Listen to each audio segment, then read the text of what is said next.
Hello everybody. Today's video demonstration is on functional areas of the brain, motor areas. This is in continuation with the previous video on sensory areas. Specific learning objectives. At the end of the session, the students should be able to identify and understand the functions of the various motor areas of the brain, understand the functions of the motor association areas of the brain, know the applied anatomy of the various motor and association areas. Most of the motor areas of the brain are situated in front of the line joining the central sulcus and the lateral fissure. These areas are in the motor cortex, premotor cortex, and on the medial side on the paracentral lobule anterior to the central sulcus, and also there is one area which is the parietal motor cortex. In front of the central sulcus is the precentral gyrus. In front of the precentral gyrus is the premotor area, and in front of the premotor area there are three gyri: superior frontal gyrus, middle frontal gyrus, inferior frontal gyrus. In the inferior frontal gyrus, there are certain sulci which divides the inferior frontal gyrus into orbital, triangular and opercular areas. Here the motor speech area is located. The functional areas are either primary or association areas. The motor and sensory areas are the primary areas. Around the primary areas are the association areas. There are unimodal association area and multimodal association area. The unimodal association area receives signals from the primary areas and process it, then it gives signal to the primary areas. The premotor area is unimodal association area. It receives signals from the motor area and from the basal ganglia. It processes it or makes program for the motor area, then motor area executes the functions. The multimodal association areas, the prefrontal cortex is a multimodal association area. It receives information from the motor cortex, premotor cortex, the sensory cortex, and it processes it. After processing, it formulates signals which is translated through the primary motor areas. The major motor areas are area 4. Area 4 is situated in front of the central sulcus, that is the motor area. Area 6 is premotor area. Then area 8 is the supplementary motor area. Area 9 frontal eye field area. Area 44 and 45 is the Broca's area or motor speech area. Area 46, 47, 48 are the prefrontal association areas, along with some of the areas in the cingulate gyrus. Area 9, 10, 11, 12 also included in the prefrontal cortex.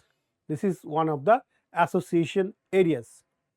The primary motor area extends from the lateral fissure and anteriorly up to the precentral gyrus. Medially it extends in the paracentral lobule, and posteriorly it extends in the floor of the central sulcus. This is for execution of the motor activities. The premotor area or area 6 lies in front of the motor area. It is 6 times larger than the primary motor area. It receives signals from the basal ganglia and mediodorsal nucleus of the thalamus, and it makes program for the premotor area and the motor area. The frontal eye field area is situated in the posterior part of the middle frontal gyrus. Stimulation of the frontal eye field area deviates the eyeball towards the opposite side, and this is responsible for conjugate movement or conjugate deviation of the eyeball. The Broca's area, area 44, area 45 is for motor speech area. It is located in the inferior frontal gyrus just above the lateral sulcus or lateral fissure. It is responsible for vocalization or making sounds. The supplementary motor areas are area 6, area 8 on the medial surface and also on the lateral surface. The supplementary motor area is also responsible for making programs or planning of movements. The prefrontal area 9, 10, 11, 12 and area 46, 47 are for affective actions for sensory stimulation. For example, if there is a pinprick or mosquito bite, the leg is withdrawn or person makes sounds. So, it is also responsible for emotional aspects of the pain. The parietal motor association cortex lies behind the somatosensory cortex. This is for stereognosis and shape determination. It has multiple connections with the primary motor cortex, supplementary motor cortex, prefrontal area. So, with this connection, our body decides for weightlifting how much strength has to be put in the muscles, flexor or extensor muscles of the hand. So, the primary motor area, area number 4 is situated in the primary motor cortex in front of the central sulcus in the frontal lobe. The Broca's area or area 44 and 45 is situated in the lower part of the frontal lobe. Area 8, frontal eye field area, is in the posterior part of the middle frontal gyrus. It is situated in the frontal lobe. Area 6 is supplementary motor area and it is premotor cortex. It is included in the supplementary motor area. It is situated in the frontal lobe in front of the premotor cortex and also on the medial side in the medial frontal gyrus. Area 9 to 12, 46, 47 is prefrontal cortex, is situated in the frontal lobe. It is responsible for emotional actions due to motor activities. Area 39 of Wernicke's area is situated in the superior temporal gyrus of the temporal lobe. Area 5 and 7 is parietal motor association cortex, situated in the parietal lobe. The motor cortex is long and thick. It contains neurons or pyramidal neurons for movement of the opposite side of the body. The body is represented in an inverted manner. The head is represented in the lower part. After that, jaw, tongue, lips, face, and the hand areas are very large. So, the areas represented for the body here in the motor cortex are represented in the inverted manner, and the lower limbs are represented in the medial side. The frontal eye field area, the middle frontal gyrus, and this is the Broca's area or motor speech area in the lower part of the inferior frontal gyrus. Homunculus. Homunculus, the Greek word, the meaning is little man. Here the areas represented in the cortex are for the body areas and in a distorted manner. This is showing the areas taken or the number of neurons taken by the movements of the tongue, larynx and the upper limb. In the upper limb, thumb area represented or takes a bigger area, then body areas are very less. The lower limb is on the medial side. The motor cortex, the premotor cortex, supplementary motor cortex and the somatosensory area and the superior parietal lobule, here lies the pyramidal cells. The pyramidal cells of the primary motor cortex are called base cells. The axons of these cells converge in corona radiata and they form the pyramidal tract.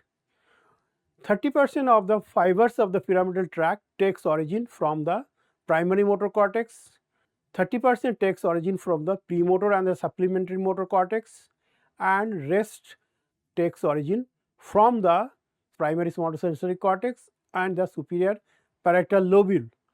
They converge and they pass to the spinal cord.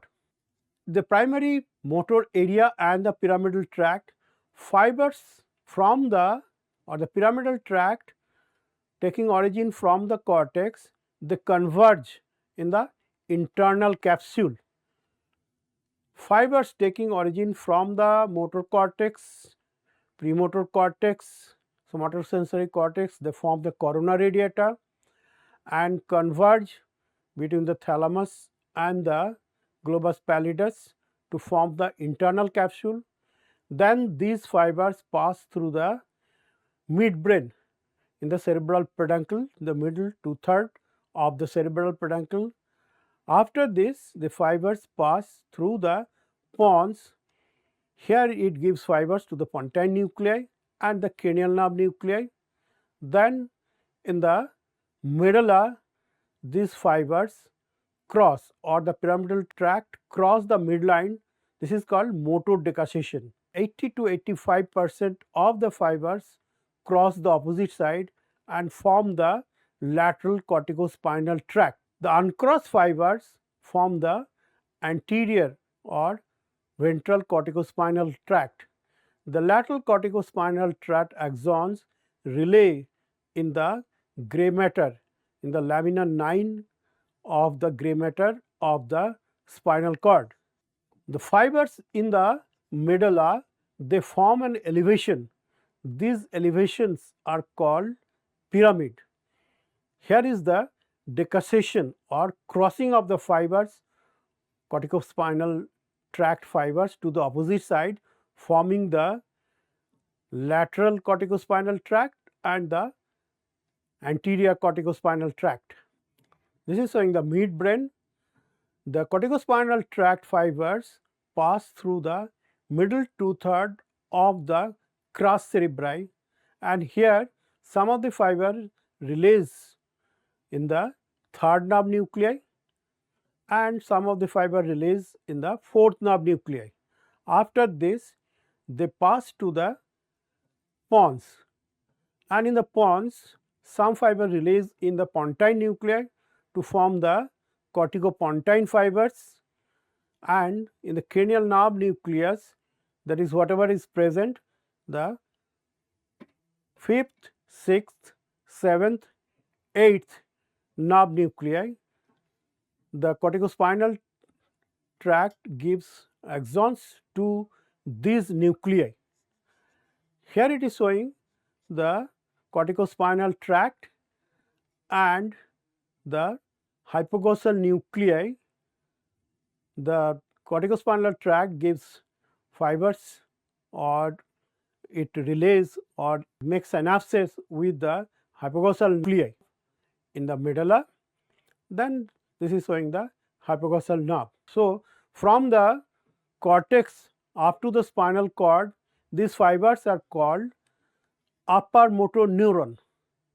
In the cranial nerve also, up to the synapse in the cranial nerve nuclei, this is called upper motor neuron.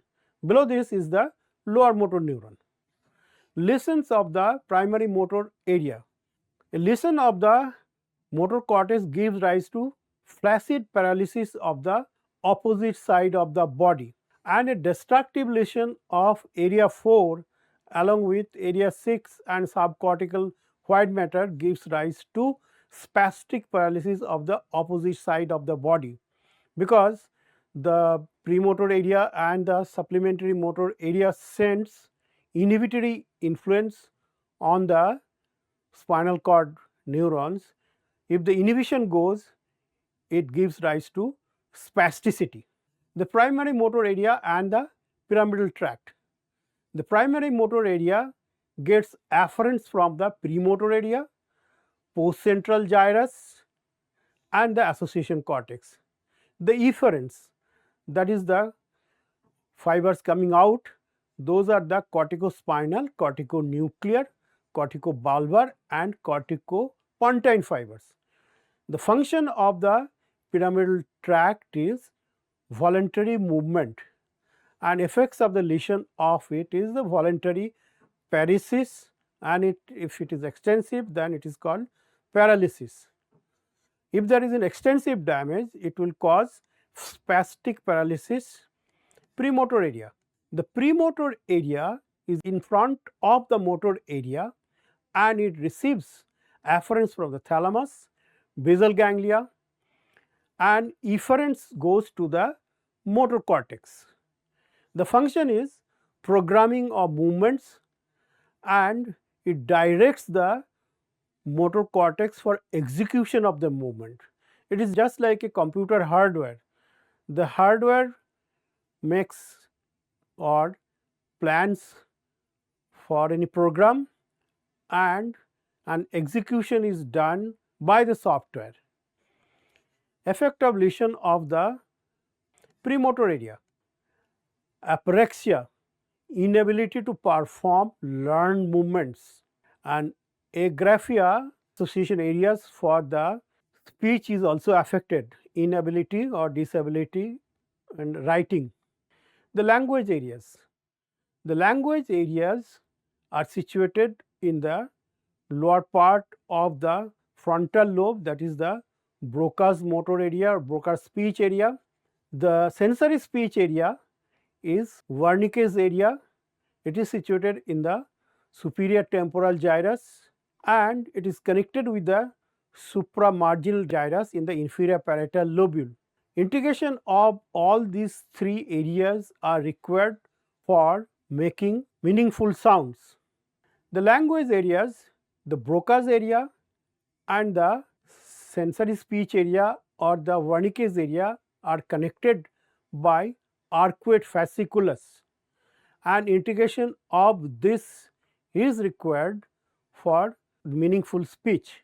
For reading a document, occipital cortex is required and occipital cortex or the visual area is connected with the secondary visual area, and the secondary visual area sends signals to the sensory speech area.